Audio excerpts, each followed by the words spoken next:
चला छान छान फास्ट. बघा तुम्ही मला सांगणार आहे शेवटी या खेळामधून काय शिकायला मिळणार आहे. छान. हात सुटला नाही पाहिजे बघा फक्त. अलीकडे या, पुढे या, लागन. पुढे सरका, पुढे सरका. ओढू नका ग त्यांना जास्त, हात सुटतात मग त्यांची. चला चला चला पुढे सरक ना सिद्धी. छान छान छान छान. चला चला चला चला. छान. चला चला, आहे तसंच उभा राहा. चला तन्वी आता इथे ये, तन्वी इथे ये आता. छान, व्हेरी गुड. बघा मला सांगा या खेळामधून काय शिकायला मिळाले तुम्हाला, सांगा. हा, एकमेकांशिवाय हा खेळ पूर्ण होणार आहे का?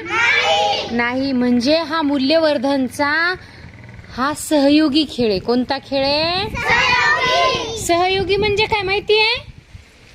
एकमेकांना सोबत घेऊन पुढे जाणे, पुढे चालणे, आणि त्याशिवाय ती कृती पूर्ण होत नाही. म्हणजे आपल्याला कोणतंही काम करताना बघा, आता ही कृती, हा खेळ तुम्हाला खेळायचा आहे. तुम्ही एकटे कोणीही खेळू शकाल? नाही खेळता येणार. म्हणजे एकमेकांचे तुम्ही हात पकडलेले आहेत. एक जण यामधील चुकला तरी बाकीचे चुकणार आहेत.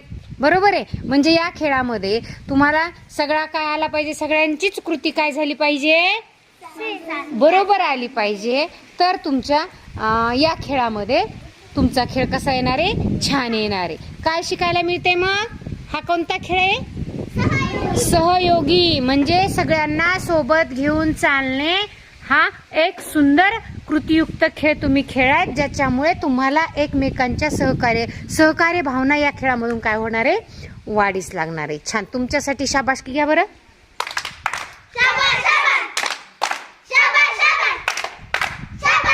डन. छान.